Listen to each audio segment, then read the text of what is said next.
Bonjour à tous, bienvenue sur cette nouvelle vidéo.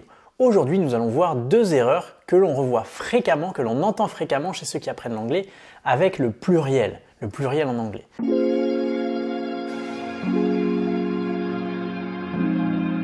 Alors juste avant de commencer, je précise qu'aujourd'hui, c'est le fameux Black Friday. Et Black Friday, nous le faisons également sur Anglais Cours Club. Donc si vous souhaitez suivre des formations d'anglais adaptées à votre niveau, des formations en ligne, en vidéo avec des exercices, des profs qui viennent répondre à vos questions, etc. Eh bien, c'est peut-être le moment d'en profiter. Donc, n'hésitez pas, rejoignez-nous. Je mets le lien qui va apparaître sur la vidéo. Et voilà, vous pouvez nous rejoindre si ça vous dit de progresser en anglais. Maintenant, commençons avec la leçon du jour. Vous savez, en anglais, comme en français, lorsque l'on met un nom au pluriel, eh bien, on ajoute un S. Jusqu'ici, pas de souci, c'est facile. Mais déjà, première exception, on va ajouter des S seulement au nom.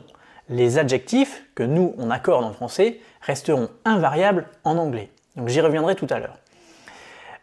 Et voilà. Et après, vous allez voir, il y a des exceptions, il y a des choses à faire, des choses à ne pas faire. Donc on va voir tout ça maintenant. Mais commençons avec une petite histoire. Donc c'était Ben me racontait, il avait une élève à l'un des cours en visioconférence qu'il donnait récemment. Vous savez, Ben propose des cours maintenant en visioconférence. Donc d'ailleurs, si ça vous intéresse de faire de la conversation avec un anglophone britannique, n'hésitez pas. Ben avait une élève comme ça, et cette élève elle lui parle de ses enfants. Elle lui dit « I have one girls and two boys ». Alors Ben lui répond « non, you have one girl and two boys ». Est-ce que vous avez entendu la différence? C'est que cet élève avait prononcé un S au mot girl alors qu'il n'en avait qu'une. I have one girls and two boys. Donc le deuxième pluriel est juste, mais le premier, il y avait un S. Donc ça, des fois, les francophones, quand on parle anglais, vous remarquerez peut-être qu'on a tendance à ajouter des S là où il n'en faut pas, et également des H. Voilà, par exemple, Ben me racontait, un élève lui demandait comment est-ce qu'on prononce le L en anglais. Il dit c'est comme en français, L, quasiment pareil. Voilà. Et l'élève répond « Alright, hell ». Et là, il rajoutait un H au L. Et hell, ça veut dire l'enfer, ça n'a rien à voir avec L. Donc il faut faire attention à ce genre de H rajouté là où il n'en faut pas, ou non prononcé là où il en faut. Et c'est la même chose avec les S ici. Donc je continue l'histoire. L'élève en question répond « Yes, I have one girls and two boys, and I have two grandchildren ». Donc là, Ben lui répond « Non, no, you have two grandchildren ». Et là, il ne faut pas prononcer le S même s'il y en a deux. Alors là, je pense que ça mérite quelques explications parce que ça peut sembler étrange. En fait, il se trouve que le mot grandchildren, c'est déjà un pluriel. C'est le pluriel de grandchild. Donc ça vient du mot child, un enfant, qui devient children au pluriel. Il existe comme ça quelques noms qui ont un pluriel irrégulier. Et pour ces pluriels-là, ces noms-là, il faut donc mettre la forme plurielle qui ne comporte pas de S. C'est le cas avec grandchildren. Et pour l'erreur avec girls, l'élève avait ajouté un S là où il n'en fallait pas. Donc à l'écrit, nous, on va remarquer tout de suite si on a mis un S à une fille, on va tout de suite voir « Ah non, ça c'est une faute, il ne faut pas faire ça ». Mais à l'oral, on y fait beaucoup moins attention parce qu'on n'a pas l'habitude de les entendre, ces pluriels. Par contre, un anglais, lui, si vous lui dites « one girls », ça va lui faire la même impression que si vous écrivez une fille avec un S. Donc on le remarque tout de suite et ça fait bizarre. Donc c'est très simple, c'est la première erreur que je souligne aujourd'hui, c'est très simple, mais faites-y attention, donc entraînez-vous lorsque vous parlez. Voilà, ça paraît simple, mais en fait il faut que ce soit spontané, naturel et qu'on le fasse sans y réfléchir, sans y penser. Donc entraînez-vous à bien prononcer les S au pluriel et à ne pas prononcer de S s'il n'y en a pas besoin. Je fais une petite parenthèse ici, c'est la même chose avec la fameuse troisième personne du singulier au présent simple en anglais. Donc par exemple si je dis I think, voilà, il n'y a pas besoin de S, mais she thinks, elle pense, là il faut prononcer le S. Donc il ne s'agit pas de pluriel, il s'agit de conjugaison, mais le principe est le même, il faut prononcer le fameux S au pluriel en anglais. Le fameux S quand il y en a un en anglais, pardon. Donc là c'est pas du pluriel, c'est de la conjugaison. Mais voilà, ça s'entend, les S s'entendent. Alors, Le deuxième élément, donc la deuxième erreur, c'est d'avoir mis un S à grandchildren. Donc c'est de connaître les mots qui ne prennent pas de S au pluriel. Alors parmi ces mots, il y a donc les exceptions. Donc on a child qui devient children, grandchild qui devient grandchildren. Donc grandchild, grandchildren, ce sont les petits-enfants pour les grands-parents. Voilà. On a encore man qui devient men au pluriel, woman qui devient women au pluriel. Notez la différence de prononciation du O, ça s'écrit W-O-M-E-N, mais on va prononcer plutôt women. Voilà, women, a woman au singulier, two women au pluriel. Donc des femmes.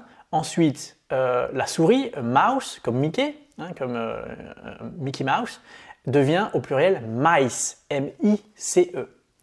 Ensuite, on a la dent, tooth, qui devient teeth au pluriel. Donc pas besoin de S là encore. Et on a aussi foot, le pied, qui devient feet au pluriel. Et c'est aussi une unité de mesure, les pieds en anglais. Et donc on va quasiment tout le temps voir, on parle de square feet pour parler de pieds carrés. Nous on parle en mètres carrés, les surfaces des habitations par exemple. Eh bien on va dire par exemple une pièce qui fait 20 pieds carrés, 20 square feet. Eh bien, c'est le pluriel de foot. Mais une pièce qui fait 1 pied carré, bon ça n'existe pas, c'est trop petit, mais il faudrait dire square foot si c'était au singulier. Voilà. Autres mots qui ne prennent jamais de S au pluriel, eh bien, en fait ce ne sont pas vraiment des pluriels, ce sont des mots invariables, c'est ce que je soulignais au début de la vidéo, ce sont les adjectifs. Donc les adjectifs en anglais, attention, ils sont invariables, ils ne prennent jamais de marque du pluriel, et encore moins du masculin-féminin, puisque ça n'existe pas les noms masculins-féminins en anglais. Donc, ou quasiment jamais. Exemple, voilà, j'ai une voiture rouge, I have a red car, et si j'en ai deux, I have two red cars. Donc le S a été mis à cars, donc les voitures, mais l'adjectif red est resté invariable. Donc il faut le savoir, les adjectifs sont invariables en anglais. Alors je résume les deux erreurs de la vidéo, donc prononcez bien les S, voilà, prononcez-les. Et deuxièmement, connaissez les noms qui ne prennent pas de S au pluriel, comme children, men, women, feet, teeth, et il y en a d'autres bien sûr, là j'en ai vu que quelques-uns. Voilà donc pour l'essentiel de cette vidéo. Maintenant, on va aller un petit peu plus loin, on va voir quelques pluriels irréguliers, ce sont des noms qui prennent bien la marque du pluriel, mais dont la terminaison va être plus que le simple S. Donc je m'explique. On a les mots par exemple qui terminent par une consonne plus un Y au singulier, qui vont se terminer en IES au pluriel. Premier exemple, une ville, a city, va devenir au pluriel two cities, C-I-T-I-E-S. Deuxième exemple, a party, une fête, devient au pluriel two parties, P-A-R-T-I-E-S. Voilà, donc le consonne plus Y devient IES. Deuxième exception, les mots qui se terminent en O au singulier vont se terminer en OES au pluriel. Exemple, one hero devient two heroes, deux héros. Donc notez aussi que là j'ai prononcé le H. Il ne faut pas dire one hero, il faut dire one hero, un héros, two heroes. Troisième exception, les mots qui se terminent par S, par CH ou par X vont prendre ES au pluriel. Et ce ES va se prononcer is. Par exemple, une boîte, a box, va devenir au pluriel two boxes. Une plage, a beach, va devenir au pluriel two beaches. A bus va devenir au pluriel two buses. Voilà. Et on termine cette vidéo avec les mots qui se terminent par F ou par FE qui vont se terminer en VES.